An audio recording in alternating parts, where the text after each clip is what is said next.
Next solved example पहा. See figure. In triangle ABC, segment AD perpendicular segment BC. Angle C is equal to 45 degree, BD is equal to 5, and AC is equal to 8 root 2. Then find AD and BC. Okay. आता diagram मध्ये इथे all माहिती इथे data दिलेला आहे, फक्त angle C लिहिलेला नाही, तर तो आपण इथे घेऊ. तर इथे हा जो आहे हा अँगल सी आहे, तो दिलेला आहे 45 डिग्री.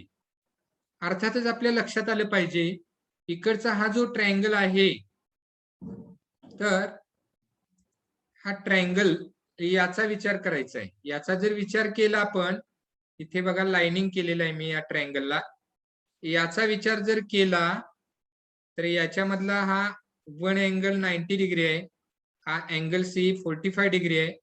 त्यामुळे रिमेनिंग अँगल जो आहे तो आपोआप इथे 45 डिग्री येणार आहे, हे आपल्या लक्षात येणे इथे गरजेचं आहे. हा 45 डिग्री आहे आणि त्याच्यामुळे हा जो ट्रायंगल आहे तो 45 डिग्री 45 डिग्री 90 डिग्रीचा ट्रायंगल आहे आणि तो आपण इथे थेरम यूज करायचा आहे. पहा आता आपण यूज करायचा आहे कसा, आणि तो थेरम यूज करायचा असेल तर त्या ट्रायंगल मधले अँगल आपल्याला सुरुवातीला सांगावे लागणार आहेत. जसं की आता इथे लिहायचं आहे, पहा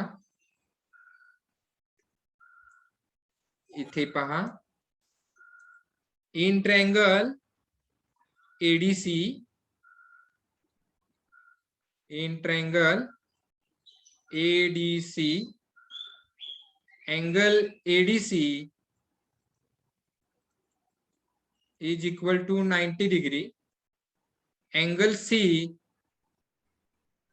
is equal to 45 degree, and therefore म्हटले मी इथे angle DAC is equal to 45 degree. आणि इथे मी रिझन लिहिणार आहे remaining, just a minute,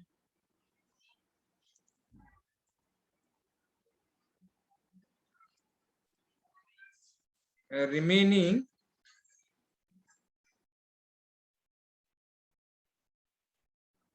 angle of triangle ADC. ADC चा तो उर्वरित कोण आहे, शिल्लक राहिलेला कोण आहे, आणि ट्रायंगलच्या ऑल अँगलची सम 180 डिग्री येते. 190 डिग्री असेल, सेकंड 45 डिग्री असेल, तर अर्थातच थर्ड जो आहे तो 45 डिग्रीचाच असतो. तर हे आपल्याला माहिती आहे, म्हणून इथे रिझन असं लिहायचं आहे. आता याच्या पुढचा नेक्स्ट पार्ट सोडवताना आपल्याला इथे हा जो ट्रायंगल आहे तो 45 डिग्री 90 डिग्री ट्रायंगल आहे हे लिहायचं आहे, किंवा डायरेक्ट इथे लिहू शकता बाय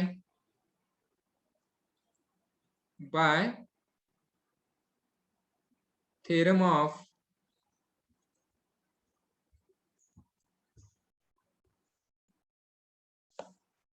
हा 45 डिग्री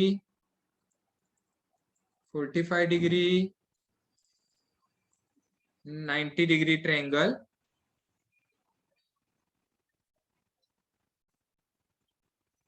आता इथे पुढचा पार्ट मी इकडे लिहितोय पहा. तर आता या थेरम नुसार काय होतं, तर इथे जी ही साइड आहे राईट अँगल करणारी ह्या ज्या साइड्स आहेत तर ह्या कॉन्ग्रुएंट असतात, आणि या प्रत्येकीचं मेजरमेंट लेंथ जी आहे ते हायपोटेन्यूजच्या 1/√2 टाइम्स असते. म्हणजेच पहा पुढे लिहिताना मी काय लिहितोय, देअरफॉर इथे आता वर थेरम लिहिलेला आहे, त्यामुळे डायरेक्ट इथे लिहायचं आहे एडी ही साइड पहा आणि ही डीसी इक्वल असतात. AD is equal to DC is equal to 1/√2 into hypotenuse. hypotenuse आहे AC. आता इथे आपल्याला व्हॅल्यू ठेवायची आहे, AC ची व्हॅल्यू ठेवायची आहे 1/√2 into 8√2. आणि त्याच्यामुळे आपल्याला इथे आता सिम्प्लिफाय करायचं आहे. तर हे √2 आणि हे √2 कॅन्सल होतील आणि आपल्याला इथे आन्सर मिळणार आहे 8. म्हणजेच AD is equal to DC is equal to 8 मिळालेला आहे. तर आता त्याने इथे AD ची व्हॅल्यू विचारलेली आहे सेपरेट, म्हणून इथे सेपरेट मी इथे व्हॅल्यू लिहितोय AD इज इक्वल टू 8. आता AD ची व्हॅल्यू आपण काढली, शोधायला सांगितली होती म्हणून मी बॉक्स मध्ये ठेवलेली आहे. आता आपल्याला सेकंड व्हॅल्यू काढायची. आता AD ची 8 आहे, therefore DC is equal to also 8 येणार. therefore DC is equal to 8. इथे वरती आहेच, फक्त ही का लिहिली तर पुढे आपल्याला BC ची व्हॅल्यू काढायची आहे. आता BC ची व्हॅल्यू कशी काढायची आहे पहा. BC is equal to BD plus DC, BD plus DC, आणि इथे DC ची व्हॅल्यू 8 आहे ती ठेवायची आहे. BD ची व्हॅल्यू ही 8 सॉरी BD ची व्हॅल्यू इथे दिलेली आहे पहा 5, ती ठेवायची आहे. त्यामुळे BC is equal to BD ची व्हॅल्यू 5 प्लस DC ची व्हॅल्यू 8 आहे. तर इथे आपल्याला रिजन लिहावं लागेल महत्वाचं, betweenness B dash D dash C, म्हणून आपण ती सम करू शकतो. ओके, अँड देअरफोर इथे लास्टला BC इज इक्वल टू 13 येणार आहे. तर इथे आपल्याला हे आन्सर मिळालेलं आहे. लास्टला आन्सर कलेक्ट करायचं आहे, म्हणजे एकत्र लिहायचं आहे. शेवटी आन्सर लिहायचं आणि मग आपण ते आन्सर कलेक्ट करायचं आहे. AD is equal to 8 units, BC is equal to 13 units. तर हे युनिट्स पुढे असं नाही लिहिलं तरी चालतं, कारण इथे देताना त्याने युनिट्स दिलेलं नाही म्हणून. Okay,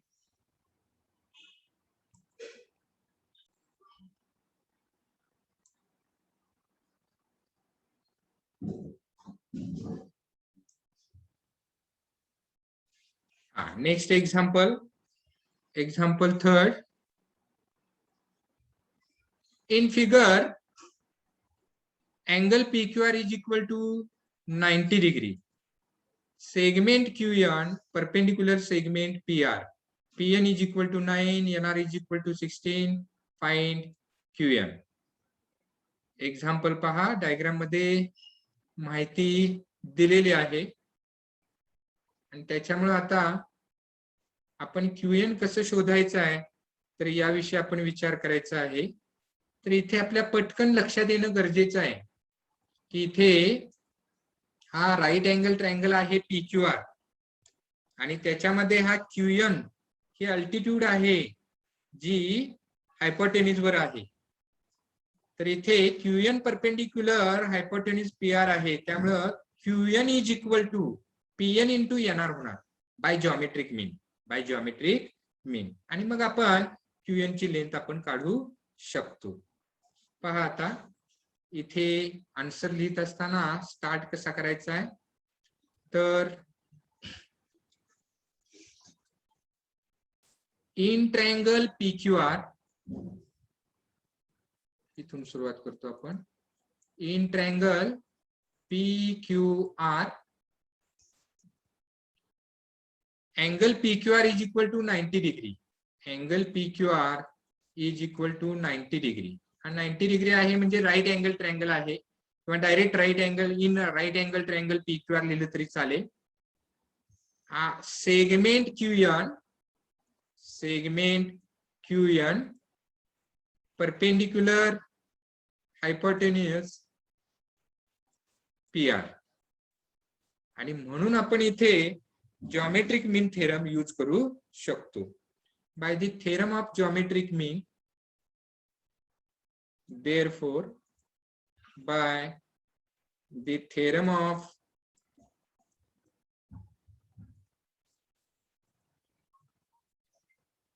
geometric mean, by the theorem of geometric mean, इथे पहा QN स्क्वेअर करायचं आहे. QN square is equal to PN into NR. PN into NR. आता इथे व्हॅल्यू ठेवायची आहे. पीएन ची व्हॅल्यू आहे, तुम्ही डायग्राम मध्ये पहा, पीएन ची व्हॅल्यू इथे आहे 9 आणि एनआर ची व्हॅल्यू आहे 16. तर त्या व्हॅल्यू आपल्याला इथे ठेवायच्या आहेत. PN is equal to 9, NR is equal to 16. आता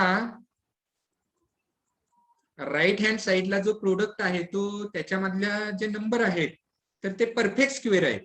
त्यामुळे डायरेक्ट इथे स्क्वेअर रूट काढलं तरी चालेल. टेकिंग स्क्वेअर रूट्स म्हणू आपण. Taking square roots. याचं स्क्वेअर रूट क्यूएन येईल इज इक्वल टू, याचं स्क्वेअर रूट पहा इकडे, 3 इंटू 4.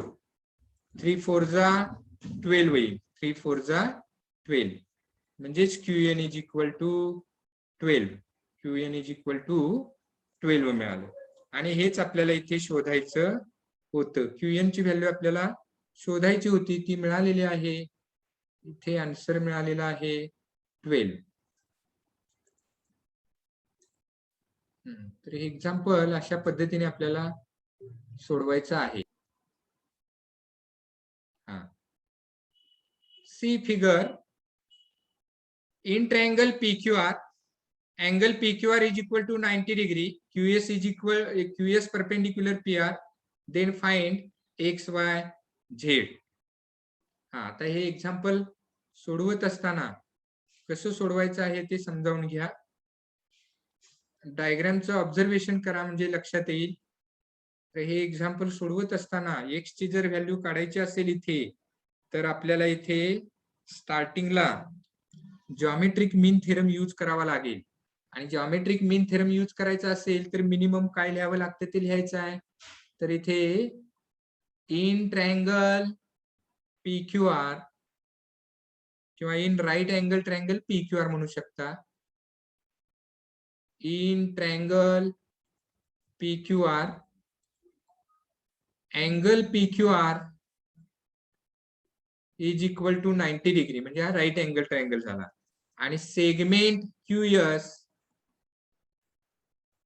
परपेंडिक्युलर हायपोटेन्यूज PR किंवा सेगमेंट PR लिहिलं तरी सुद्धा चालेल. इथे पहा हायपोटेन्यूज आहे तो. आणि मग आता इथे जॉमेट्रिक मीन थेरम यूज करू शकतो. पहा, देअरफॉर बाय थेरम ऑफ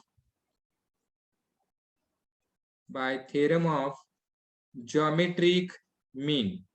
पहा, theorem of geometric mean.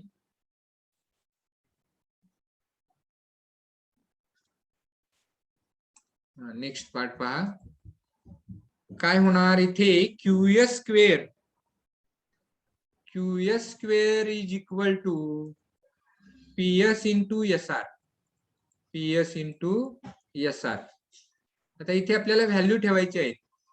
PS ची व्हॅल्यू आहे 10 डायग्राम मध्ये पहा, आणि SR ची व्हॅल्यू आहे 8. त्यामुळे इथे 80 मिळालं. QS square is equal to. मग आता याचं स्क्वेअर रूट घ्यायचं आहे. देअरफॉर मी इथे आता डायरेक्ट लिहितो QS is equal to root 80. Taking square root इथे ब्रॅकेट मध्ये रिजन लिहू शकता किंवा इथे डायरेक्ट लक्षात येत होते. आता इथे आपल्याला फॅक्टर्स पाडायचे आहेत. त्याच्यामधला 1 जो आहे तो मॅक्झिमम परफेक्ट स्क्वेअर येईल नंबर, म्हणजे तिथे 16 इंटू 5 होणार. आणि इथे 16 चं स्क्वेअर रूट आहे 4 आणि हे रूट 5 तसेच राहतात. आणि त्याच्यामुळे इथे QS is equal to 4 root 5 मिळाली. पण QS मीन्स X आहे. X is equal to 4 root 5. तर इथे आपल्याला X ची व्हॅल्यू मिळालेली आहे. आता आपल्याला Y ची व्हॅल्यू काढायची आहे. आणि आता आपल्याला जर Y ची व्हॅल्यू काढायची असेल तर हा ट्रायंगल पहा इकडचा, छोटा ट्रायंगल आहे तो पहा. मी इथे लाइनिंग करून दाखवतो पहा. हा राईट अँगल ट्रायंगल आहे आणि याच्यामधल्या 2 साइड्सची लेंथ माहिती आहे. टू साइडची म्हणजे आता एक आपण शोधून काढली ते 4√5. मग ही साइड माहिती आहे, ही साइड माहिती आहे. आपल्याला QR काढायची आहे, म्हणजेच आपल्याला पायथागोरस थेरम इथे यूज करायचा आहे. पहा मग आता इथे in right angle triangle QSR असं लिहू आपण. In right angle triangle QSR by Pythagoras theorem. Pythagoras theorem नुसार काय होणार पहा. हा हायपोटेन्यूज आहे QR square is equal to इथे पहा QS square plus SR square. QS square plus SR square. आता इथे आपल्याला व्हॅल्यू ठेवायची आहे. QS ची व्हॅल्यू आहे 4√5 ब्रॅकेट स्क्वेअर प्लस SR ची व्हॅल्यू आहे 8 स्क्वेअर होणार. आता याचा स्क्वेअर पहा. 4 चा स्क्वेअर 16 इंटू √5 चा स्क्वेअर 5 आणि प्लस 8 चा स्क्वेअर 64 येणार. मात्र आता इथे हा प्रोडक्ट अगोदर करायचा आहे हे लक्षात ठेवा. आणि म्हणून आता इथे पुढचा पार्ट पहा. 80 प्लस 64 होणार म्हणजेच 144 येईल. हा QR स्क्वेअर आला. देअरफॉर आता याचं स्क्वेअर रूट घ्यायचं आहे. Taking square root QR is equal to 12 मिळालं आणि QR मीन्स इथे Y आहे. Y इज इक्वल टू 12 मिळालं म्हणजे आपल्याला इथे Y ची व्हॅल्यू मिळालेली आहे. ओके. आता नेक्स्ट पहा इथे देअरफॉर लिहायचं आहे. आता नेक्स्ट व्हॅल्यू Z ची काढायची आहे. त्याच्यासाठी आपल्याला वरचा जो ट्रायंगल आहे तो पाहावा लागेल. म्हणजेच तो ट्रायंगल कोणता आहे पहा. Triangle PSQ.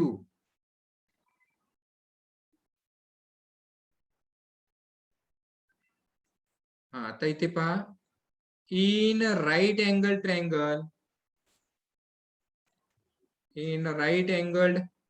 Triangle PSQ by Pythagoras theorem. इथे सुद्धा पायथागोरस थेरम यूज करायचा आहे. By Pythagoras theorem. Pythagoras theorem नुसार काय होणार पहा. इथे PQ स्क्वेअर हायपोटेन्यूजचा square PQ square is equal to QS square plus PS square. आता इथे व्हॅल्यू ठेवा. PQ तर इथे Z आहे. इथे व्हॅल्यू ठेवा किंवा नंतर ठेवा. QS ची व्हॅल्यू मी इथे लिहितोय पहा. QS ची व्हॅल्यू आहे 4√5 ब्रॅकेट स्क्वेअर प्लस PS ची व्हॅल्यू आहे 10 त्यामुळे 10 स्क्वेअर येणार. याचा स्क्वेअर आपण ऑलरेडी केलेला आहे. इथे पहा 4√5 चा इथे आलेला आहे पहा 80 प्लस हे 100 आणि त्याच्यामुळं इथे PQ मीन्स इथे Z स्क्वेअर किंवा लिहितो मी इथे PQ आहे तसं PQ square is equal to 180 and therefore PQ is equal to याचं स्क्वेअर रूट घ्यायचं आहे. स्क्वेअर रूट घेताना याचे फॅक्टर्स पाडायचे. मॅक्झिमम इथे परफेक्ट स्क्वेअर घ्यायचा आहे म्हणजे 36 इंटू 5 येईल आणि 36 चं स्क्वेअर रूट जे आहे तर ते 6 आहे आणि √5 तसेच राहतील. आता PQ मीन्स Z लक्षात ठेवा. Therefore Z is equal to 6√5 त्याच्यामुळे इथे आन्सर आपल्याला Z चं मिळालेलं आहे 6√5. तर लास्टला इथे आपण आन्सर कलेक्ट करायचे आहेत. सर्व आन्सर एकत्र लिहायचे आहेत. X is equal to 4√5 Y is equal to 12 and Z is equal to 6√5 येईल. तर हे एक्झाम्पल आपल्याला असं सोडवायचं आहे.